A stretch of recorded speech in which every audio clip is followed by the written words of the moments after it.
Assalomu alaykum hurmatli bizni kuzatuvchilar. Bugun men sizlarga milklarni kesmasdan turib implantatsiya qilish mumkinligi haqida aytib bermoqchiman.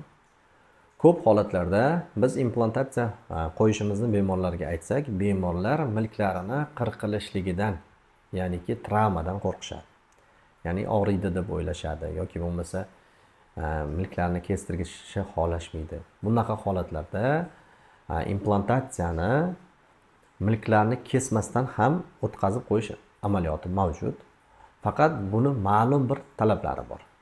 Ya'niki milk ostida joylashgan suyak implantatsiyaga mos bo'lishi kerak. Ya'niki kesmasdan ekishga mos bo'lishi kerak. Moslik qanday aniqlanadi? Biz eng avvalambor maxsus shu suyak holatini o'rganuvchi rentgenlarni qilamiz va shu rentgenga asoslangan holatlarda suyakning yuzasi tekis bo'ladigan bo'lsa, qo'rqmasdan milklarni shunchaki teshish orqali implantatsiya amaliyotini o'tkazib qo'yishimiz mumkin bo'ladi. Milklarni kesmasdan implantatsiya qilish vrachning taktik mahoratiga nihoyatda bog'liq hisoblanadi. Agar bu implantatsiyani o'ta aniqlikda amalga oshirishni xohlasak, bunday holatlarda biz maxsus 3D da tayyorlangan shu insonga mos bo'lgan shablonlardan ham foydalanamiz. Bu shablonlar bizga suyakni ko'rmasdan turib ham, ya'ni milkning yuqori qismidan shu shablonlarni o'tkazib, shablonlar orqali ketma-ketlikda frezlanadi. Ya'niki suyak sekin astalik bilan kattartirib ochib chiqiladi. Bunday holatlarda biz shablondan foydalanamiz. Bu shablon ayni o'sha frezlarni, implant frezlarini bir xil yo'nalishda tushib chiqishini ta'minlaydi. Va aniq shablonlarga asoslanib implantlar joyi tayyorlanib olingandan keyin avvaldan tayyorlab qo'yilgan implantlarni suyakka sekin astalik bilan burab kirgizib o'tkazib qo'yamiz va qo'yilgan implantlarimiz suyakda qanday holatda joylashganini bilish uchun qayta rentgen qilamiz va ishonchimiz komil bo'lsagina mana bu implantatsiyalarni yaxshi implantatsiya o'tdi degan xulosaga kelamiz va uni keyinchalik ustiga tish qo'yish maqsadida milklar ustiga maxsus milklarni shakllantiruvchi implantning bir bo'lagini qo'yib qo'yamiz. Ya'ni milklarni shakllantiruvchi unsuri bor, o'sha unsurini qo'yib qo'yamiz. Va ma'lum bir vaqt o'tgandan keyin shu sohaga tishlarni qo'yib berishimiz mumkin bo'ladi.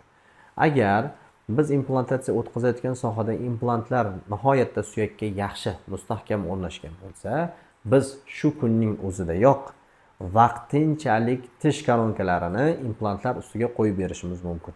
Ya'ni bir kunning o'zida ham implantatsiya jarayoni o'tkaziladi, ham shu implant ustiga tishlarni qotirib qo'yishimiz mumkin bo'ladi.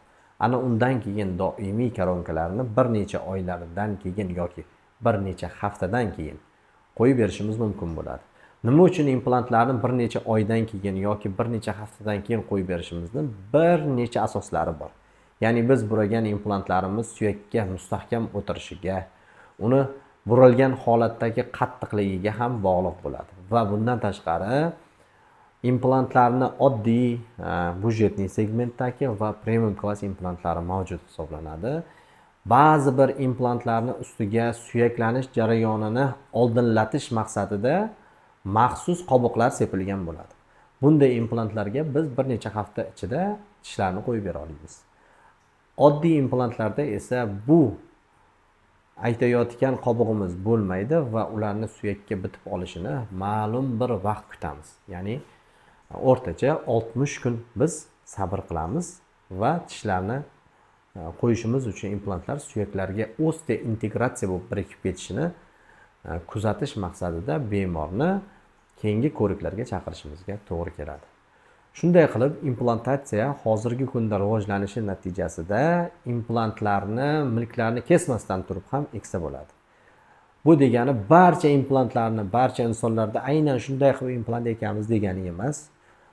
Bunga maxsus o'sha talablariga suyaklarimiz javob berish kerak, suyaklarimizning tekisliklari yondosh tishlarga mos bo'lishligi kerak. Biz mana shu holatdagina milklarni kesmasdan teshish orqali implantlarni ekib beramiz. Ammo ba'zi bir holatlar bo'ladiki, biroz kattaroq operatsiyaga muhtojlik bo'ladigan bo'lsa, suyaklarni gorizontda tekislashimizga to'g'ri keladigan bo'lsa, bunday holatlarda lekin implantatsiyani milklarni kesib ekish amaliyotini bajaramiz. Ikki uslubda ham implantatsiya og'riqsiz jarayon hisoblanadi. Hatto tish olishdan bir necha bor yengil amaliyot hisoblanadi. Implantatsiya bosqichini milklarni kesish va kesmasdan ekishni ma'lum bir farqlari ham mavjud hisoblanadi. Eng avvalambor buni farqlari implantatsiya aniqligini oshirish maqsadida ba'zi holatlarda kesib ekishga muhtojlik bo'ladi. Agar suyaklar holati yaxshi bo'lsa, maxsus 3D shablonlari orqali implant ekish ma'lum bir qo'shimcha xarajatlarni talab qiladi.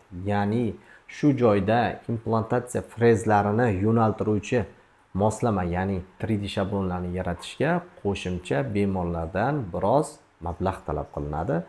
Bu orqali implantatsiyani aniqligini biz oshirishimiz mumkin hisoblanadi. Kesmasdan ekilgan implantatsiyani yana bir afzalligi shu sohadagi milk va suyak ustidagi suyak pardalari ochilmagani hisobiga bu yerdagi qon aylanish sistemasi, ya'ni milklardagi suyaklardagi qon aylanish sistemasi qisman buziladi. Ya'niki juda ham kam travma berganligi uchun implantlar nihoyatda tezda suyakka birikib ketishini kuzatsak bo'ladi. Ya'ni shilliq qavatlar hech qanday travmalar olmaydi. Buni natijasida qon aylanishi yaxshi bo'ladi va buni natijasida implantatsiyani o'tkazilgandan keyin ustiga tish qo'yib berish vaqtini qisqarishiga sabab bo'ladi. Shunday qilib, bugun sizlarga implantatsiya haqida qisqacha ma'lumot berdik. Savollar bo'lsa albatta yo'llashingiz mumkin. Videomiz manfaatli, foydali bo'lishligi uchun implant qo'ydirmoqchi bo'lgan insonlarga yuborib qo'ysangiz bo'ladi. Sog' bo'ling, salomat bo'ling.